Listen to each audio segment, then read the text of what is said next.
ಲೋಕಾಯುಕ್ತ ಅಧಿಕಾರಿಗಳ ಭರ್ಜರಿ ಬೇಟೆ, ಅಧೀಕ್ಷಕನ ಮನೆಯಲ್ಲಿ ಕೋಟಿ ಕೋಟಿ ನಗದು ಪತ್ತೆ. ಇನ್ನೊಬ್ಬ ಚೀಫ್ ಇಂಜಿನಿಯರ್ ಮನೆಯಲ್ಲೂ ಚಿನ್ನಾಭರಣ ನಗದು ಜಪ್ತಿ. ಅಪ್ಪ ಅಮ್ಮ ಬೈತಿದ್ರು ಅಂತ ಹೇಯ ಕೃತ್ಯ, 4 ಲಕ್ಷ ಕೊಡ್ಲಿಲ್ಲ ಅಂತ ಹೆತ್ತವರನ್ನೇ ಕೊಂದ ಸಾಫ್ಟ್ವೇರ್ ಪುತ್ರ. ಬೆಂಗಳೂರಲ್ಲಿ ಘನಘೋರ. ಟಿಪ್ಪರ್ನಲ್ಲಿ ಶಾಲಾ ವಿದ್ಯಾರ್ಥಿಗಳ ಪ್ರವಾಸ. ಟಿವಿ9ನಲ್ಲಿ ವರದಿ ಬೆನ್ನಲ್ಲೇ ಮುಖ್ಯ ಶಿಕ್ಷಕ ಸಸ್ಪೆಂಡ್. ದಕ್ಷಿಣ ಕನ್ನಡ ಡಿಡಿಪಿಐ ಶಶಿಧರ್ ಆದೇಶ. ಭಾನುವಾರ ಮಹಾಶಿವರಾತ್ರಿ ಹಬ್ಬ ಹಿನ್ನೆಲೆ ಜಿಬಿಎ ವ್ಯಾಪ್ತಿಯಲ್ಲಿ ಮಾಂಸ ಮಾರಾಟ ನಿಷೇಧ. ಪಶುಪಾಲನೆ ಉಪನಿರ್ದೇಶಕರಿಂದ ಆದೇಶ.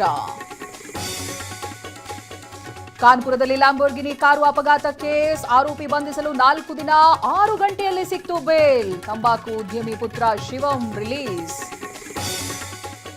114 ರಫೇಲ್ ಯುದ್ಧ ವಿಮಾನ ಖರೀದಿಗೆ ಗ್ರೀನ್ ಸಿಗ್ನಲ್. ರಾಜನಾಥ್ ಸಿಂಗ್ ನೇತೃತ್ವದ ಸಭೆಯಲ್ಲಿ ನಿರ್ಧಾರ. ಫ್ರಾನ್ಸ್ ಜೊತೆ 3.25 ಲಕ್ಷ ಕೋಟಿಯ ಮೆಗಾ ಡೀಲ್. ಆರ್ಸಿಬಿ ಅಭಿಮಾನಿಗಳಿಗೆ ಸಿಗುತ್ತಾ ಗುಡ್ ನ್ಯೂಸ್. ಚಿನ್ನಸ್ವಾಮಿಯಲ್ಲಿ ಆಟದ ಭವಿಷ್ಯ ಇಂದೇ ನಿರ್ಧಾರ. ಎಲ್ಲರ ಚಿತ್ತ ಸಂಪುಟ ಸಭೆಯತ್ತ.